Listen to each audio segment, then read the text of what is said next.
Read the speaker, sir. Yes, focus. I'm Talib, recovering addict. An NA member chosen to speak at a meeting needs to be someone who is working and living the NA program of recovery, which is the 12 steps and 12 traditions. In areas where there is not an abundance of NA members with substantial clean time or experience with the 12 steps and traditions, there is a possibility that a group inexperienced in Narcotics Anonymous may misunderstand NA's traditions and invite speakers from outside the NA fellowship. There are several ways to avoid this situation. Our basic text, for instance, reminds us that members from other areas are willing to drive long distances to support new groups. The speaker helps fulfill the group's primary purpose, carrying the message of recovery to the addict who still suffers. When speaking at an NA meeting, we should be careful to deliver a clear message of recovery by identifying ourselves as addicts recovering from the disease of addiction. It is not necessary to dwell excessively on active addiction or war stories, because we all know what it's like to use. We came to Narcotics Anonymous to stop using. And we are here to share our experience, strength, and hope of recovery. I'm Talib, recovering addict. And I'd like to thank God for everything, because truly I've been blessed.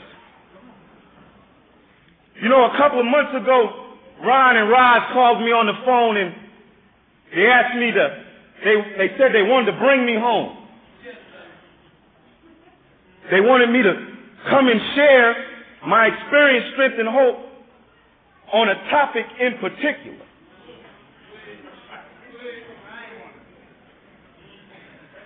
Never in the 10 years that I've been in Narcotics Anonymous have I ever had the opportunity to share on a topic that fit me so well.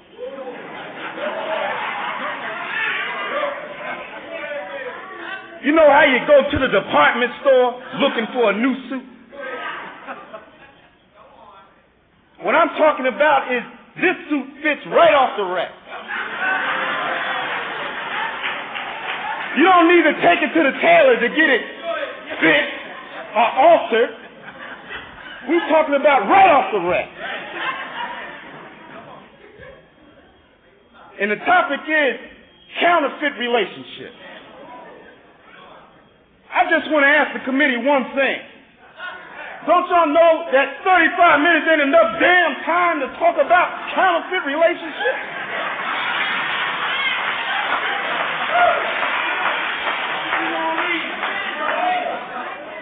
When that's all I've been in all my life? We're talking about a suit that fits now.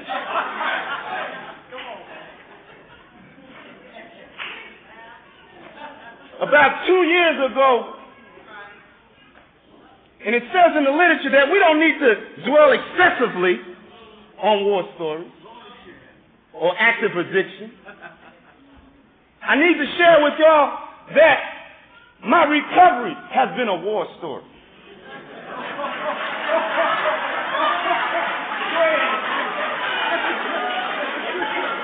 I've been at war with my disease since day one. Now the topic is counterfeit relationships. Now Ron read two of them, but I read one in another dictionary. And what it said was having something that resembled something that was real.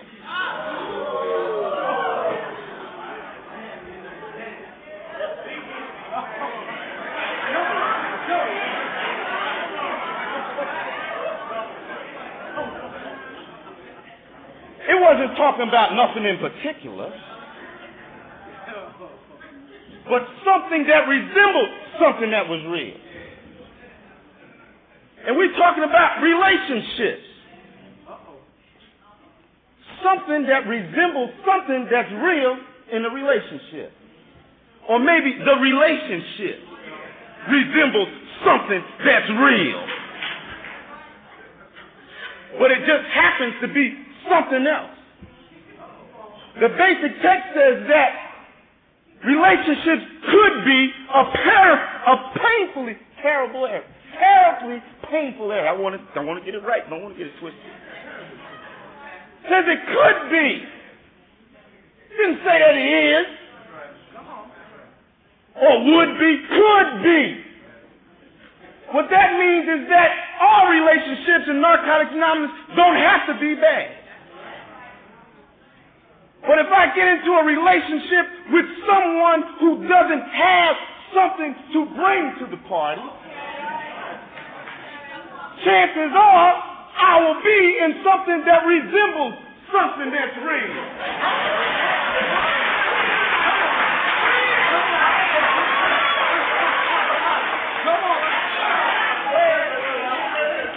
Basic text says that we're great manipulators of the truth now. I suffer from the disease of addiction. And it's always telling me that something resembles something that's real. And my disease dresses things up so that it looks like it's just my flavor.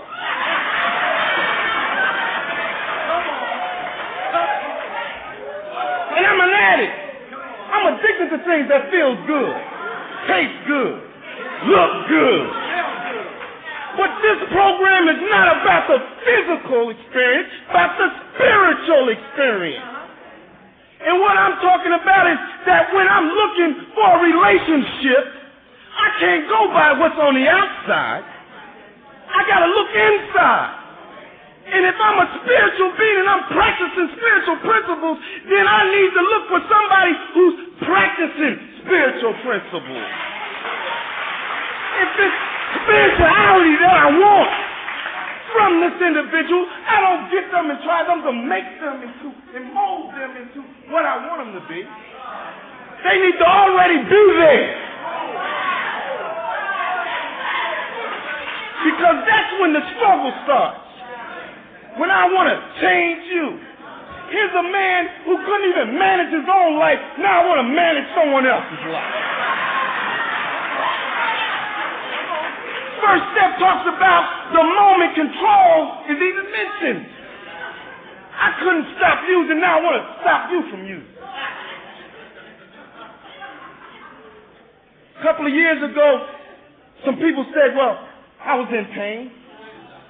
I was in pain now. One of the promises in Narcotics Anonymous is freedom. Freedom from active addiction. I don't know that they were just talking about drugs. Just because you clean don't necessarily mean that you free. So if you don't mind, I want to take a minute and get free. Y'all mind if I get free? What I'm talking about is if you've gotten freedom since you've been here, you need to talk about what it took to get you free. If you want to stay free.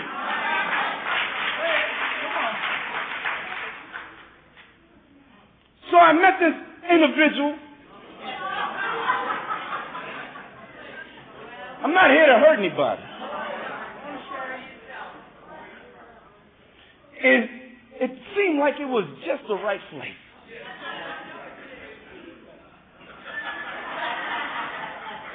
Ego kicked in. I'm going to tell the truth just how it happened now. She wasn't messing with nobody. All the fellas running behind her, trying to get with her. I said, well, I'm going to get with that. Because I want to prove something. I want to prove to the world that I'm the real macaroni around here.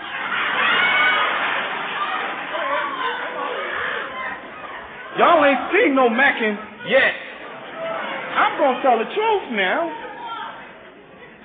If you want to stay free, you got to talk about what it took to get you free. And this person was right where she needed to be in her life. I'm not here to bash her because the principles are never in compromise. You can't get better in recovery and free yourself by trying to hurt somebody else. What I need to talk about is the issue at hand, me. She may not have been at that place in her life at that time to have that to offer me. But I'm the kind of addict that likes to be in control of his circumstances. Third step in It Works How and Why says that we try to practice these principles in all our faiths. It talks about that when we only want to practice them in certain areas of our life, we short-circuit our spiritual development. And it goes on to say that this decision is easier to say than to live by. It says that we may be hesitant to exercise the principles in all our areas of our life, especially in matters we want to control, like my relationship. See, I figured that because I was so powerful that I could mold this woman into what I wanted to be. But I forgot something. In the third step, it talks about we made a decision to turn our will and our lives over to the care of God as we understood it. Sometimes we find this process real difficult, at least I do. But it's really not all that difficult. Because if I look back at how it was that I got here, he had already been in control anyhow. It really wasn't much of a decision to be made. I just needed to accept the fact that he was in charge of my life. And just like he was in charge of my life, he was in charge of her life. And I didn't have to go through all that pain that I went through. All I had to do was surrender. Look for somebody who had those qualities that I was really looking for in their life, and then I wouldn't have had no drama. See, I had all the information. She told me everything. She told me she didn't want my narrow ass.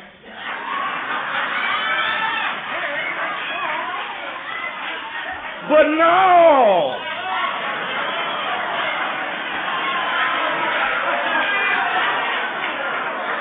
I asked y'all, could I get free? Basic text says, using against our own will.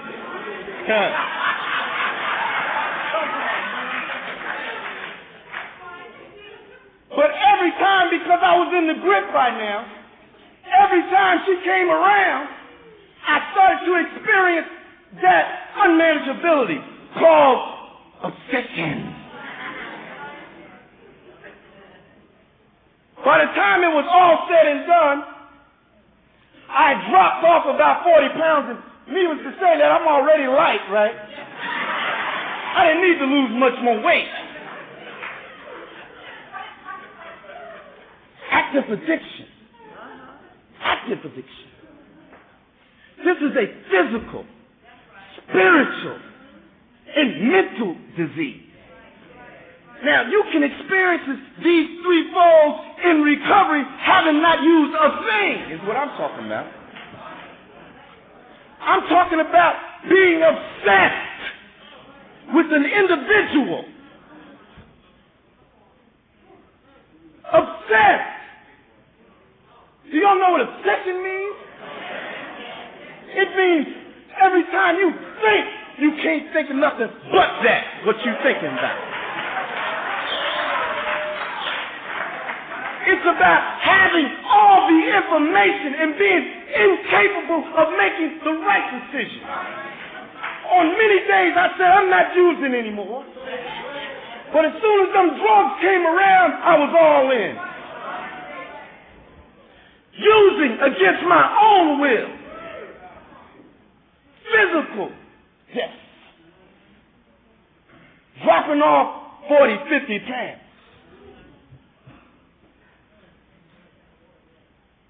Kevin even talking about. Kevin lighter than me. He talking about me. Back pockets touching again. In recovery. How to use the thing.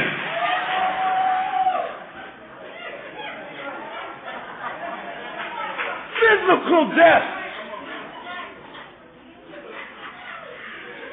Spiritual death. Clean now. Talking about a spiritual death in recovery. That means that my spirit had went back to sleep. When I came into recovery and started working the steps, my spirit came alive, man. Came alive again. Went back to sleep. What I'm talking about, that void they talk about in the second step. After working the first step. I'm talking about that void that we tried to fill with food, with drugs, other people, places, and things. That void, y'all know what I'm talking about. In recovery now, spiritual death. Went to the doctor said, I don't know what's wrong with you, Mr. Fairley.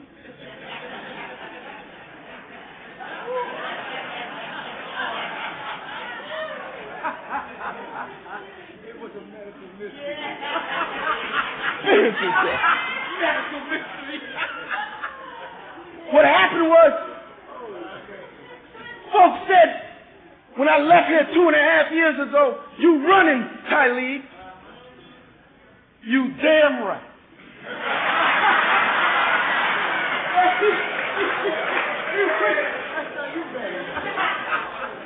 I was running for my life. Talk about me all you want to, but I wanted to live again. I remember laying in my bed in a fetal position, man. The fetal position, same position I used to wake up in active addiction. Fetal position. I remember waking up wishing that the morning would never come. You damn right, I was running for my life.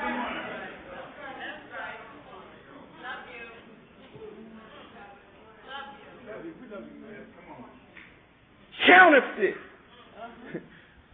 I said the suit fit now. Counterfeit relationship. Something that resembles something that was real. If I'm in a relationship with someone that's not committed to the relationship, and I'm still in a counterfeit relationship.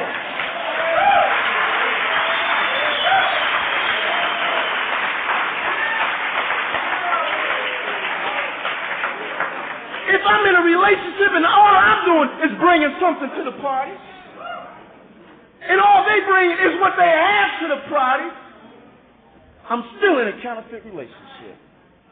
I need to find somebody that don't only address my physical needs, but my spiritual needs. In a date, I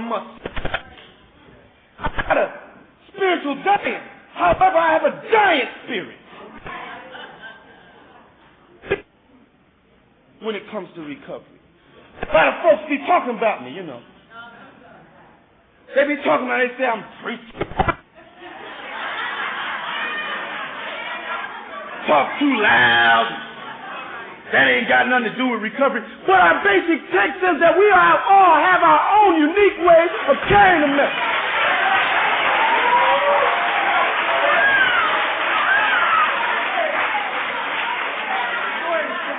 The only requirement is that we be ourselves. Be you, let me be me, and all be well.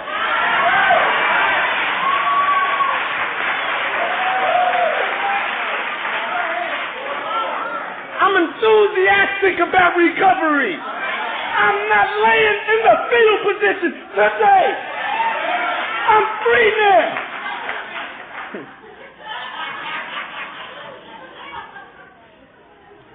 10 years in recovery.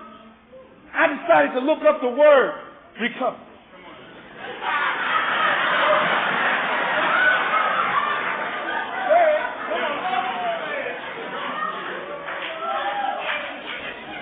Webster says that it's getting back that which was lost.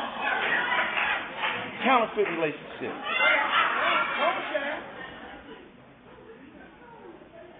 I've been here for 10 years, looking, searching for something. But if you're searching for something or looking for something, don't you at least need to know what it is that you're looking for?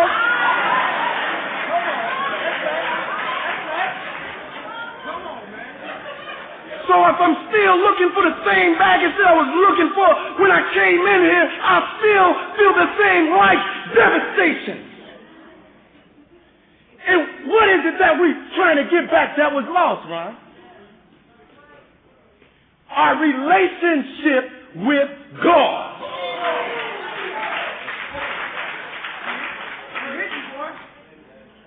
If I just allow God to work in my life, I will have all that I need. I won't need a partner, a job, a dad, a ring, because I got God now. And all my needs will be addressed. It won't matter whether I'm living in a mansion on the top of a hill or living in a cardboard box.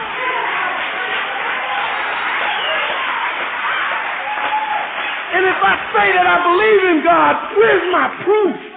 Where's my proof? When God delivers me into something that's good for me, do I accept my circumstances? Or am I still looking for outside the realm of that for something that was lost? Counterfeit now, we're talking about let's talk about it now. Counterfeit relationships. If I'm not trusting in the God of my understanding, trust is vital. I have to believe that no matter what I'm going through today, that as long as I get through it clean, all will be well.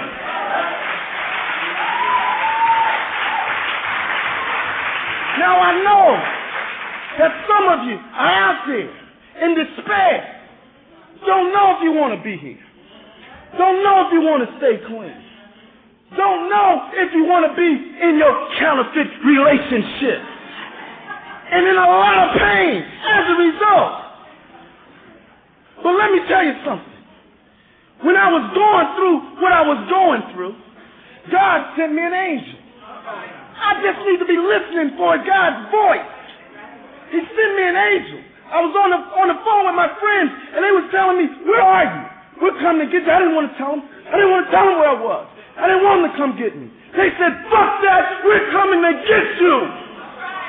The therapeutic value of one addict helping another is what I call love. Common sense based on the evidence. Evidence. And they came and got me. What I understand today, as long as I hold on. And what I'm sharing with you is hold on. God has dispatched an addict. He may not get there when you want him to, but hold on because he's on the way.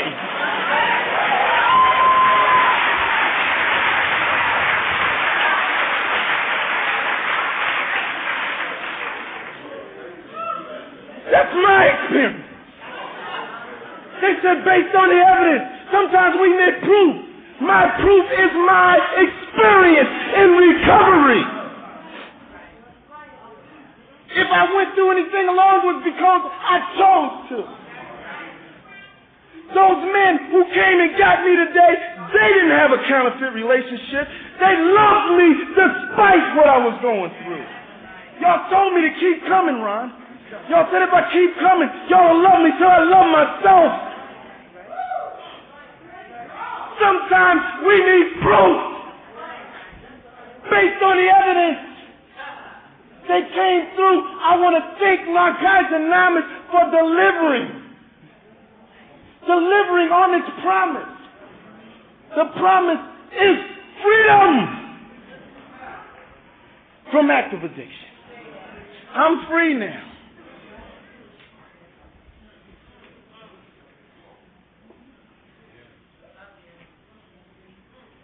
Today, as a result of these steps, I've undergone a fundamental transformation. Because up to that point, before I met this young lady, I had been dishing out this kind of power.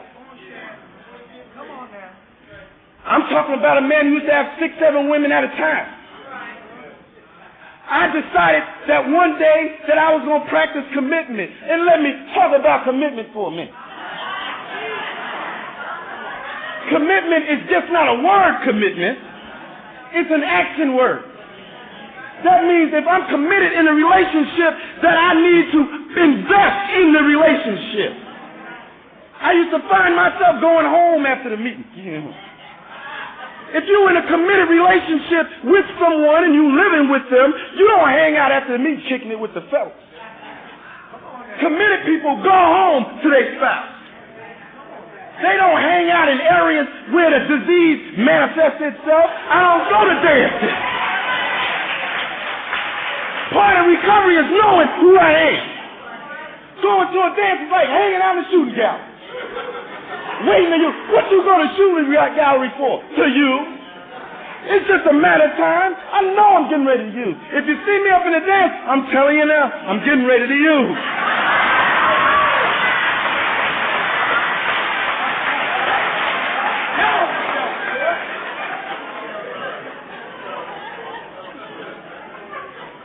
When you're in a committed relationship, you care about how your mate feels.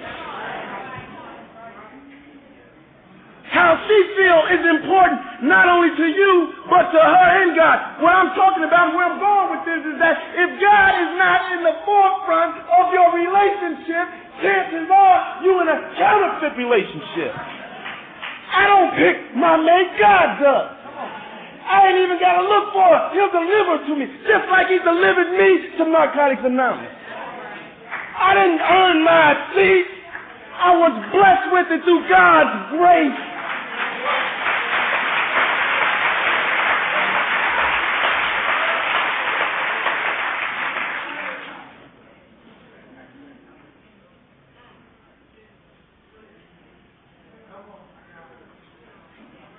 Man, oh man.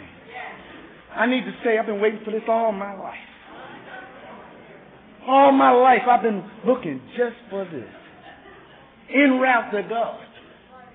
Sometimes we got to go through what we got to go through to get where we go.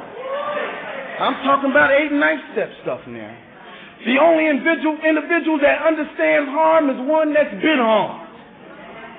Up to that point, I had been a victim, see. Been a victim. I had a justification, a rationalization for everything that I did. Y'all know what I'm talking about. So God allowed me to live through this experience so that I could have a thorough 8 and 9 steps. Now I know what it's like to be with somebody who don't want me.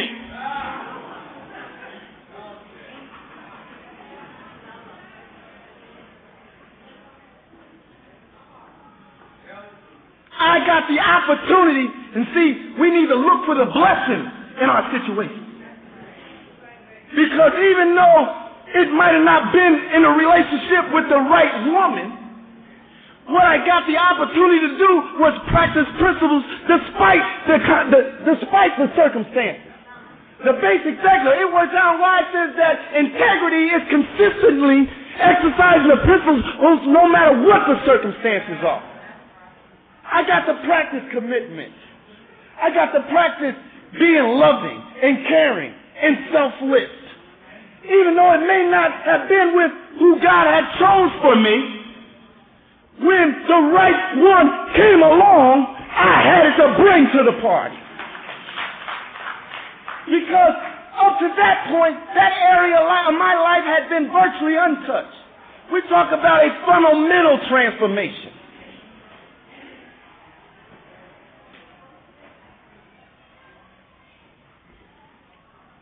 So I love her for that. 6 steps talks about we become entirely ready to have God remove all our defects of characters. It didn't say what or who the instrument was going to be. See, I don't want to live like that no more. Because I've used and been used. Now that I know how it feels, I don't want to bring nobody that kind of pain. I want to change. I want to get better. And the only way to do that is to keep coming back. I'm not flawless in my efforts to recover from the disease of addiction, I need to say. I don't want to fool nobody. Now, y'all said earlier that I could get free. If I don't deal with the issue at hand, it will deal with me. I got a problem, an issue with womenizing. See, I still want to use the old toolbox in a new way of life. I need to also go on and say that it's okay to talk about what happened last year, but if I ain't talking about what's going on right now, I ain't talking about much at all.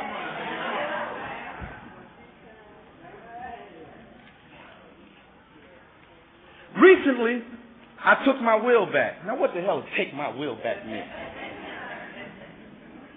How you going to take something back that you ain't never gave up to begin with?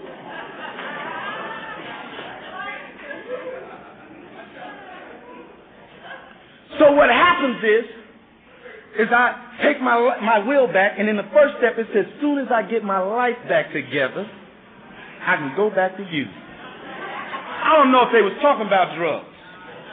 I think they were talking about our defects of character. At least that's where I'm at today. So I decided that I was going to take my will back, right? I didn't want to be in a relationship anymore with a wonderful person. Wonderful human being God has put in my life. I wanted to be a player again.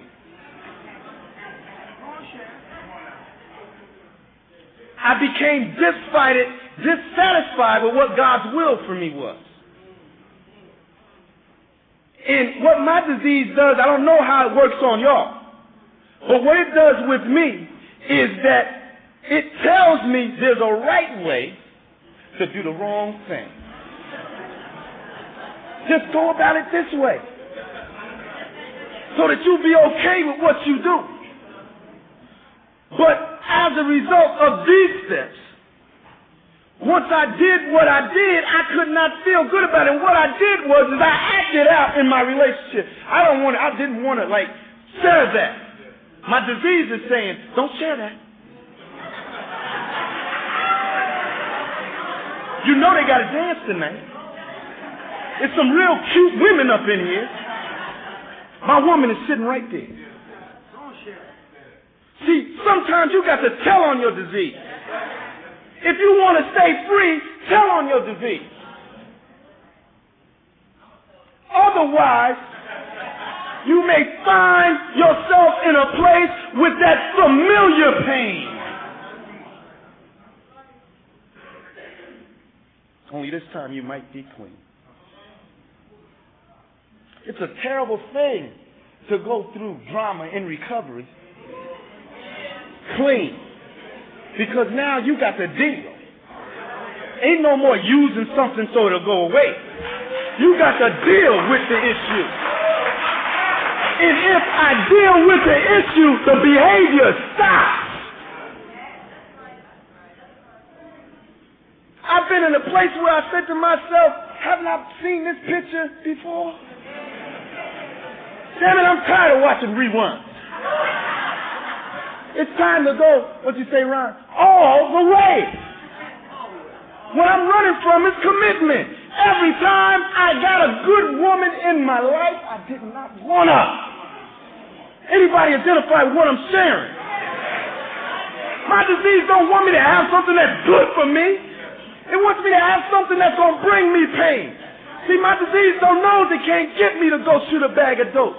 So what it does is it comes through me through the back door.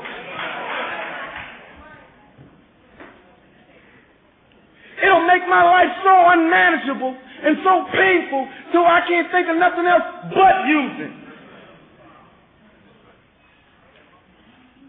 Y'all know what I'm talking about.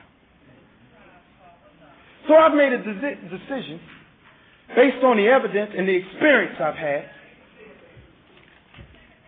that if I'm going to be in a relationship with someone, it's not going to resemble something that's real. It's going to be real. I am not going to participate in a relationship where principles are not being practiced. I don't care who it is. If it's her, I'm not doing it. If it's me, I'm not doing it. Because I want to stay free. Our 12 steps says that having had a spiritual reawakening as a result of these steps, we try to practice these principles in all our faiths. Well, if I can't practice the principles in all my affairs, chances are I got too many goddamn affairs. Some of them have got to go. Preferably the ones I can't practice the principles with. Let it go, man. If you want something that's real, get something that's real. Thanks for allowing me to share.